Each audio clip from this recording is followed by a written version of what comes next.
하나님을 사랑합니다. 이야기해주세요. 세계 이황 선생님 여러분 잘 아시죠? 다단 7정론이라는 그런 이론을 이야기를 했는데 거기에서 인간의 감정을 7정에서 이렇게 이야기합니다. 히, 노, 에, 구, 에, 오, 요. 보통 우리 이야기하라 그러면 히, 노, 에, 락, 에, 오, 요 그러는데 구자를 썼습니다.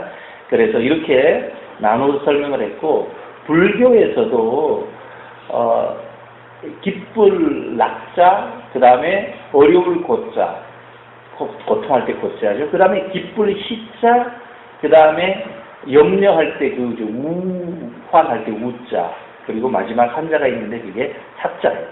그렇게 해서 낙고 시우사라는 말로 인간의 삶을 표현을 했습니다. 인간의 슬픔과 고통, 즐거움과 기쁨에 대한 이야기를 했는데 이런 이야기를 한 것은 무엇 때문에 그러냐면 인간이 어떻게 하면 더 기쁘고 평안한 상태에 있을 수 있는가라는 것을 설명해 보려고 어떻게 하든지 그걸 얻어보려고 애쓴 흔적이다라고 볼 수가 있습니다. 이런 노력들은 인간이 어떻게 하면 기쁨으로 살 수 있는가 또 어떻게 하면 기쁨 가운데서 떨어지지 않고 슬픔으로 가지 아니한 상태에서 살 수 있는가 하는 이러한 고민들을 많이 하는 것을 볼 수 있다는 것이죠.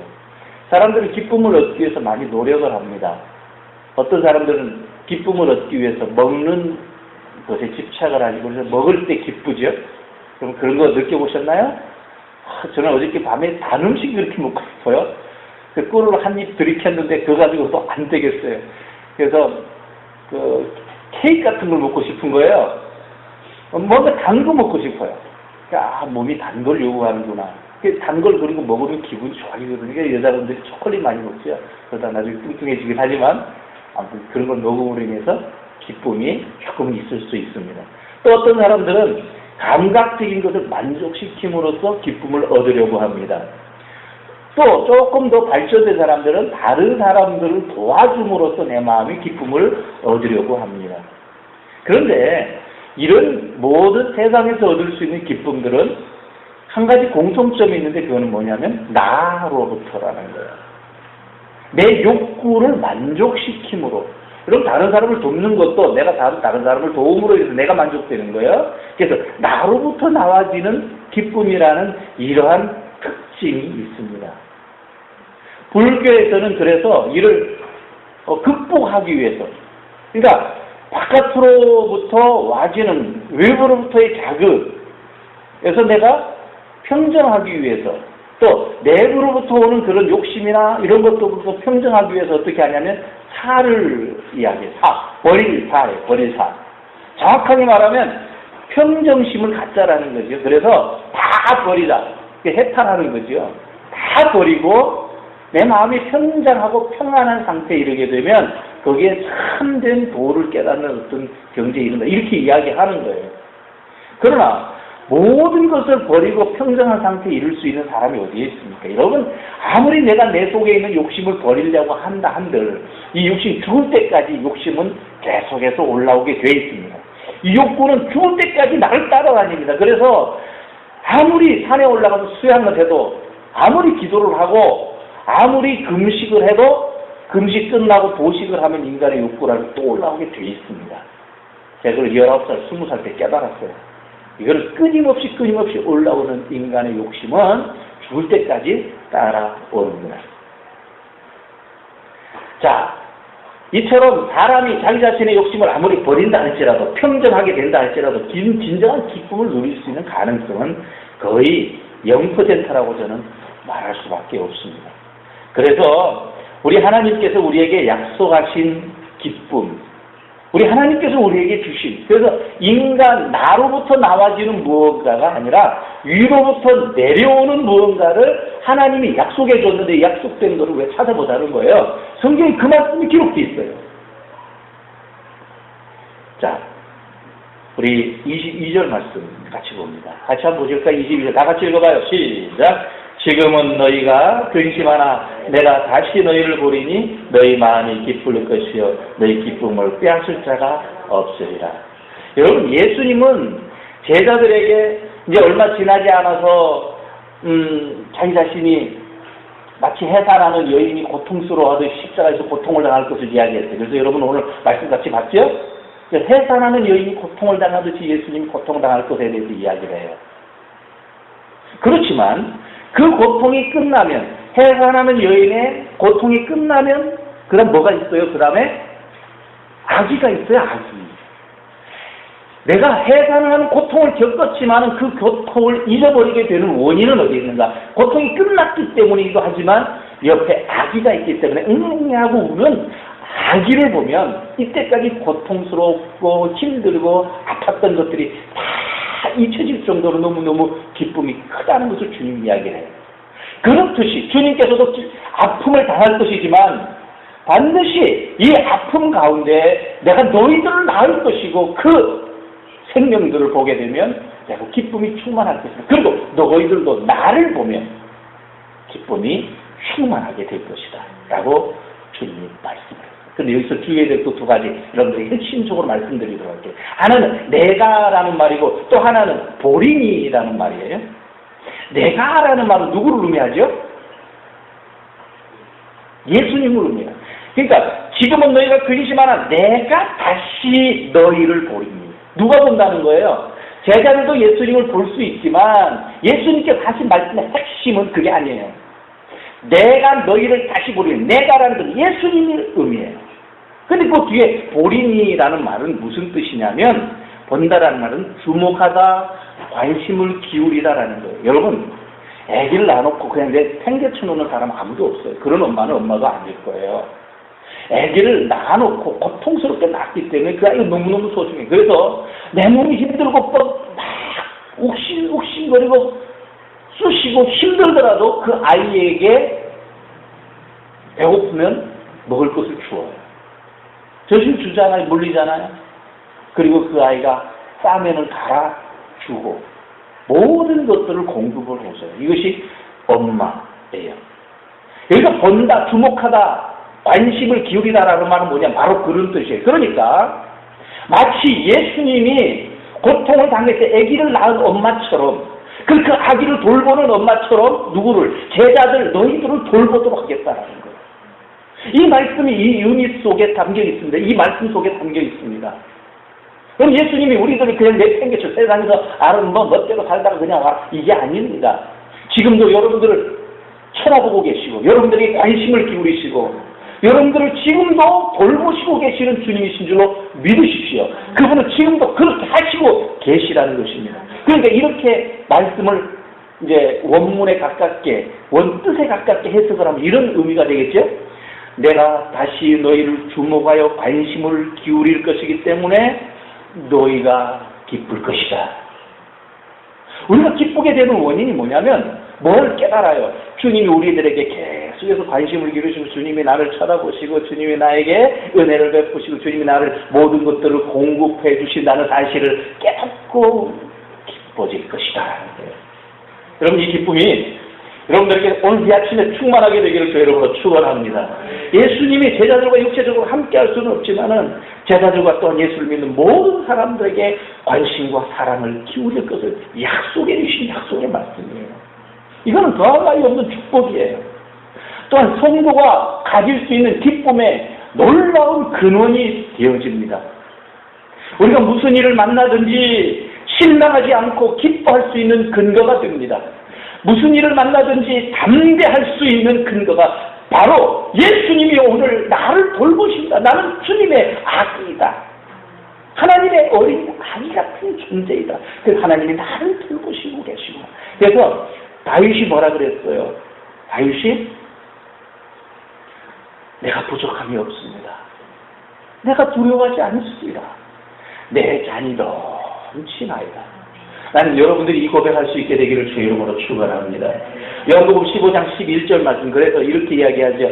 내가 이것을 너희에게 이루면 내 기쁨이 너희 안에 있어 너희 기쁨을 충만하게 하려 하며 이것이라는 것은 무엇이냐면요. 이것은 아버지가 나를 사랑하는 것 같이 나도 너희를 사랑한 겁니다. 그러니까 예수님이 따라서 예수님이 나를 사랑합니다. 여러분 이 사실을 믿으십니까? 예수님이 나를 사랑합니다. 이건 불변의 진리입니다. 이것은 예수님이 여러분들을 사랑하고 계속해서 관심을 기울이고 여러분들과 동행하겠다는 마태복음 28장 20절의 다른 표현이라고 봅니다. 그러므로 예수 안에 있는 것보다 더 복된 사람은 없습니다. 성경에 이렇게 기록되어 있죠. 너희 기쁨을 빼앗을 자가 없으랴. 주님과의 관계를 우리들이 압니다. 예수님이 나를 사랑하는 줄 우리가 압니다. 그러므로 이 기쁨을 누구도 빼앗아갈 수 없습니다. 다시 말씀드리죠. 세상이 주는 기쁨엔 그 조건과 상황에 좌우되지요. 많이 있으면 많은 것 때문에 기뻤다가 없으면 없는 것 때문에 어려워지고 힘들고 마음이 힘듭니다. 그래서 그 수명이 짧습니다. 그러나 성도의 기쁨은 그리스도에게 근원을 둔 것이기 때문에 영원하며 아무도 그 누구도 그 어떤 것도 빼앗을 수가 없습니다. 23절 다 같이 읽어봅니다. 그래서 이것을 예수님께서 제자들에게 이야기를 합니다. 23절 다 같이 읽어봅시다. 그날에는 너희가 아무것도 내게 묻지 아니하리라. 이 모든 것들을 안 물어봐도 다 아는 거예요. 눈빛만 봐도 알듯이. 안 물어봐도 아는 거예요.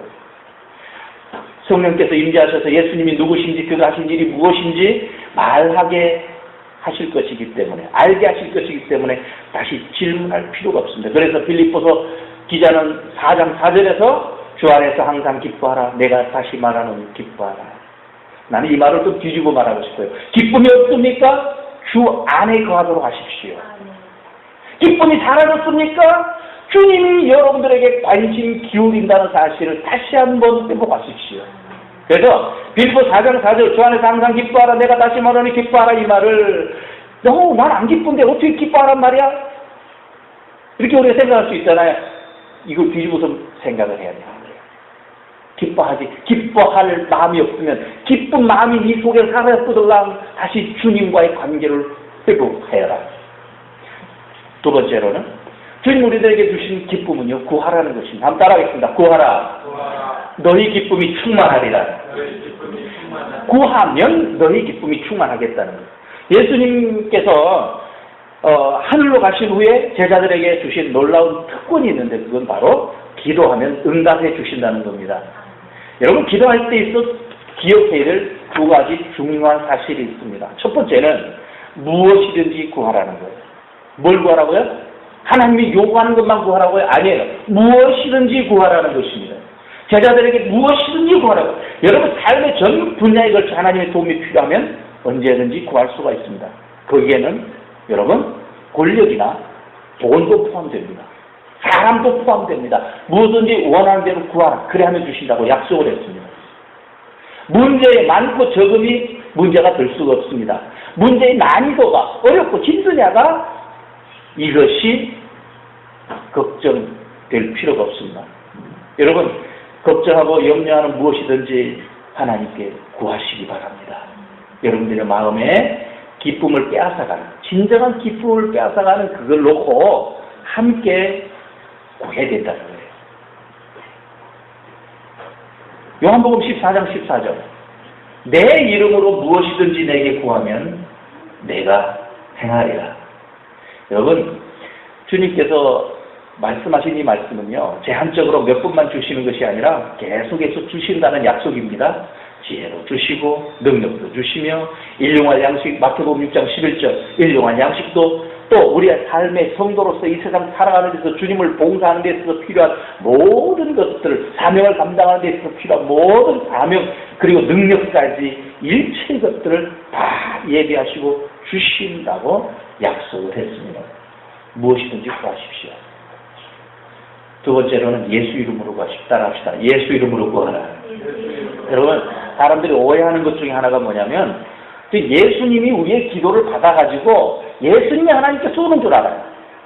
그러면 우리의 기도가 그렇게 누구를 통해서 하나님께로 올라가는 게 아닙니다. 또 천주교에서는 하나님께 직접 구하기가 좀 우리가 약한 존재잖아요. 죄도 많은 존재잖아요. 근데 우리가 직접 하나님께 구하기가 너무 미안한 것 같아요. 그래서 성자들을 찾아요. 마리아를 찾고 또 안토니우스를 찾고 또 여러분의 베드로를 찾고 어거스틴을 찾고 이렇게 성자들을 찾아서 이 성자들한테 이야기하면 이 성자들이 하나님께 이야기해주면 훨씬 더 효과가 좋을 것 아니냐. 예수님의 어머니 마리아를 통해서 이야기하면 훨씬 더 효과가 좋을 것 아니냐. 그렇게 해서 그렇게 기도해요. 실제로 그렇게 해요. 그래서 여러분 그 천주교 장례식에 가보면요, 그 성모 마리아께 구하오니 이러면서 마리아께 기도한다니까 실제로. 그럼 그것이 과연 올바른 건가? 성경적인 건가? 딱 한마디로 여러분 26절 말씀 한번 같이 읽어보겠습니다. 여러분 눈으로 확인하셔야 됩니다. 과연 그 도리가 맞는 도리인지 왜 그게 틀린 건지 분명히 여러분들이 아시죠. 26절 시작. 그날에 너희가 내 이름으로 구할 것이요 내가 너희를 위하여 아버지께 구하겠다 하는 말이 아닙니다. 주목. 자, 예수님이 우리 기도 받아가지고 아버지께 구하겠다는 말 했어요, 안 했어요? 그렇게 오해할까봐 예수님이 그 뒤에 뭐라고요? 그 말이 아니니 절대로 그게 아니라는 거예요. 이렇게 확실하게 쇠기를 막아놓았는데 그래서 자꾸 중간에 뭔가를 자꾸 집어넣어요. 아닙니다, 여러분. 그래서 천주교뿐만 아니라 저 동방교회들 있잖아요. 그런 교회들 가보면은 어떤 형상들을 많이 만들어 놓고, 뭐 루터 형상도 만들어 놓고, 거기다가 베드로 형상 만들어 놓고, 요한 형상 만들어 놓고, 발등에다가 키스를 하고, 그 앞에다 촛불을 갖다 켜놓고, 정교회들이 다 그러고 있거든요. 이게 주님이 보실 때 얼마나 웃기는 일이냐는 거예요. 주님이 분명하게 이야기를 해놓았는데, 주님이 분명하게 이야기한 거는 알대로 우리가 믿으면 돼요. 뭐 예수님이 그렇게 말했는데, 예수님도 내가 네 기도 받아가지고 아버지께 이야기하는 게 아니라 니네들이 직접 아버지랑 교통할 수 있도록 누구의 이름을 주신 거예요? 예수님의 이름을 주신 거예요. 그러므로 우리는 담대하게 보좌 앞에 나갑시다. 할렐루야! 담대하게 우리 하나님의 보좌 앞에 나가고 그 앞에 무릎 꿇고 그 앞에서 우리 구할 것을 당당히 구하십시오. 왜? 여러분들은 하나님의 사랑하는 자녀들이니까요. 예수님이 이후로 오신 것은 그냥 우리가 정말 벌벌 떨면서 하나님 앞에 나갈 정도로 그 정도로 만들어 놓은 게 아니라 당당하게 나갈 수 있도록 우리에게 하나님의 자녀의 권세를 이미 주셨습니다. 그러므로 아무것도 염려하지 말고 모든 일에 기도와 간구로 너희 구할 것을 감사함으로 하나님께 아뢰라. 그래야만 모든 지각에 뛰어난 하나님의 평강이 그리스도 예수 안에서 너희 마음과 생각을 지키시리라. 할렐루야. 하나님께 나아가서 간구하면 하나님이 우리의 마음과 생각을 지켜주실 것입니다. 그런데 이런 기도의 응답을 위한 조건이 있습니다. 여러분, 세상에 산다고 뭐 하나님을 안다고 해서 하나님 앞에 아무렇게나 그냥 막 기도하면 하나님이 아무 기도나 다 들어주는 게 아니에요. 성경 보니까 두 가지 조건이 있어요. 자, 27절 보십시오. 다 같이 읽어보도록 합니다. 27절 시작. 이는 너희가 나를 사랑하고 또 내가 하나님께로부터 온 줄 믿었으므로 아버지께서 친히 너희를 사랑하시니라. 아멘. 이는이라는 말은요, 영어 보면 because,라고 되어 있어요. 그리고 헬라어 원어에는 가르라는 말을 썼어요. 이건 왜냐하면이라는 분명한 접속사예요.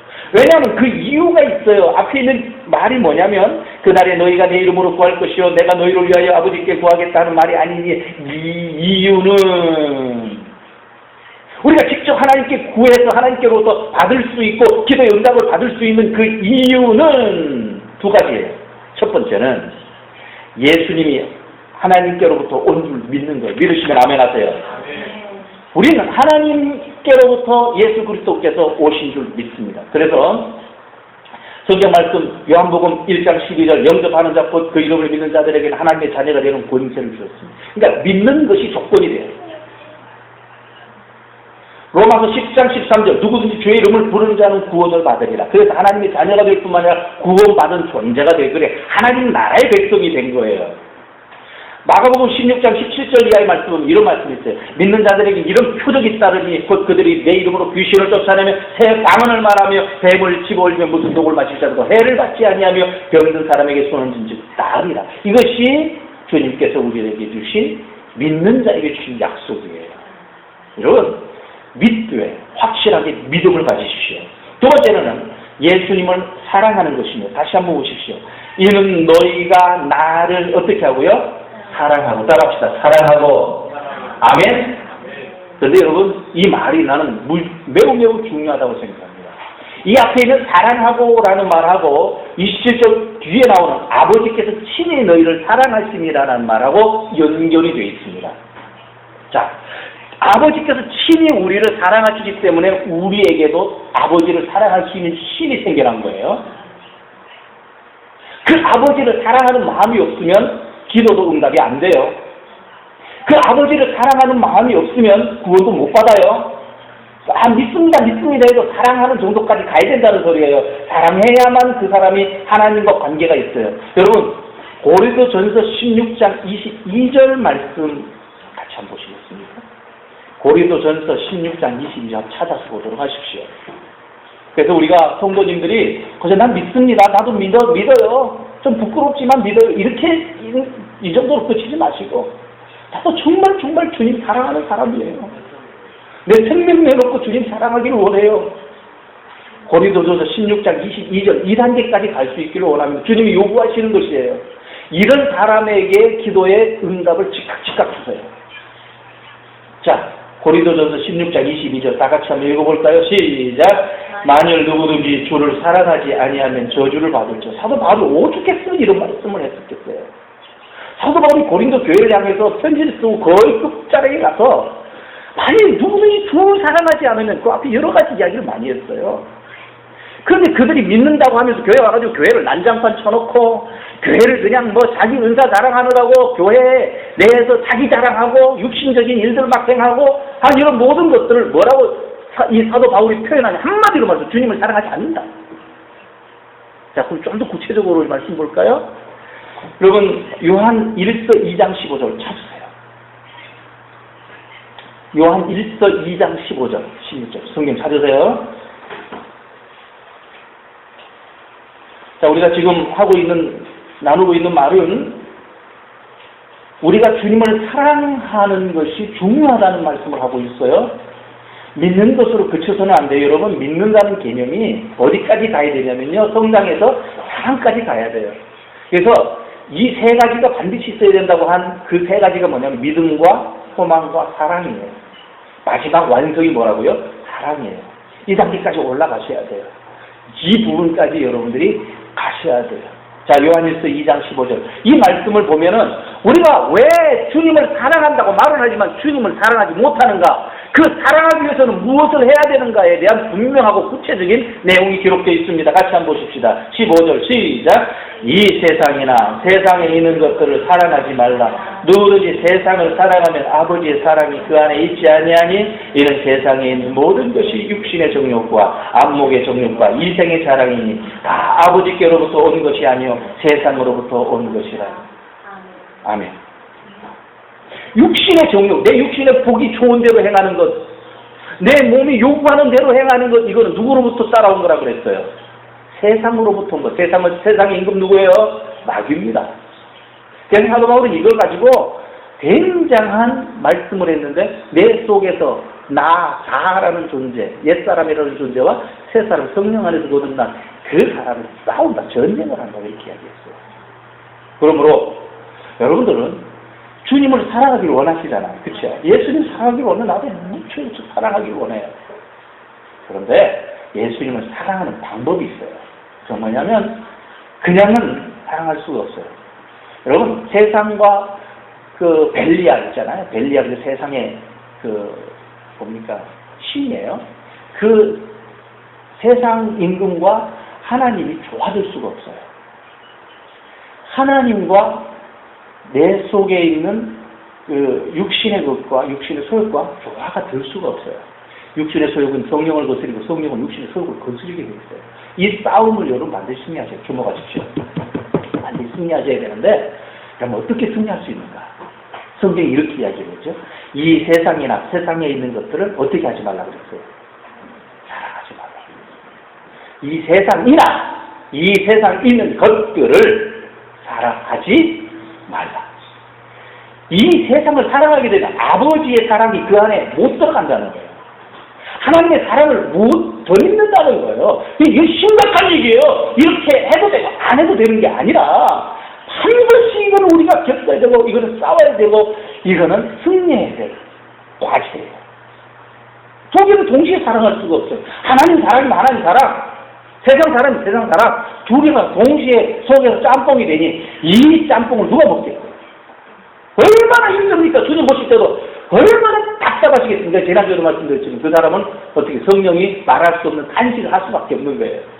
나는 우리 성령님께서 여러분들 속에 거하실 때 성령님께서 여러분들을 볼 때마다 너무나 기뻐서 충만한 정말 성령님이 기뻐하는 존재들 되기를 주의 이름으로 축원합니다. 우리가 그렇게 좀 변화되십시다. 우리가 그렇게 주님을 사랑하는 존재로 되십시다. 아멘. 이런 사람이 돼야 어떻게 해요? 무엇이든지 원하는 대로 구하면 그대로 되는 거야. 하나님께 신앙생활, 하나님 사랑하는 생활은 전혀 안 하고 그러면서 조금 기도해놓고 그거 기도 응답 안 됐다고 하나님을 사랑 안 하는 것보다 그럼 그거 아니에요. 순서가 있어요. 하나님의 사랑과 하나님의 응답을 받을 수 있는 순서가 뭐냐? 우리가 주 안에서 깨지고 부서지고 우리가 주님 먼저 사랑했다고 결단한다는 거예요. 그럼 목사님 그러면 그렇게 결단하면 순식간에 변화될 수 있나요? 아니에요. 순식간에 변화되지 못해요. 그러나 성령 여러분들 안에서 여러분들 도와주실 거예요. 반드시 도와주셔서 반드시 그 승리의 날까지 이루게 될 겁니다. 그래서 성도들에게서 기쁨은 뭐냐면 하나님을 내가 사랑하려고 마음의 결단을 했고, 아멘이시죠? 마음의 결단을 했고, 그 결단을 하나님이 받으셨고, 그래서 하나님이 나를 사랑하셨고, 내가 미워하는 것이 하나가 딱 있어요. 그게 뭐냐? 하나님의 뜻대로 살지 못하는 내가 미워요. 하나님의 뜻대로 살지 못하는 내가 미워서 그것 때문에 눈물을 흘리고 애통하는 이것을 성령님께서 기뻐하셔요. 그래서 성령님께서 빠른 시간 내에 주님의 안도를 들어주시는 거예요. 이런 사람은 기쁨이 충만합니다. 나는 여러분들이 이 사랑, 이 마음, 이 성령의 은혜를 회복하기를 제 이름으로 축원합니다. 아직도 느끼지 못한 사람이 있다면 이번 계기를 통해서 느끼시면 좋겠어요. 오늘 이 시간을 통해서 느끼시고 이 기쁨이 여러분들 마음 중앙에 자리 잡으면 좋겠어요. 세상이 가다 준 기쁨들은 순식간에 없어집니다. 주님 주신 기쁨으로 우리가 우리의 마음이 정말 흔들리지 아니하고 주님 주시는 사랑과 기쁨으로 충만해서 그 누구에게든지 이런 아름다움을 나타낼 수 있는 그런 성도들 되시기를 주님의 이름으로 축원합니다.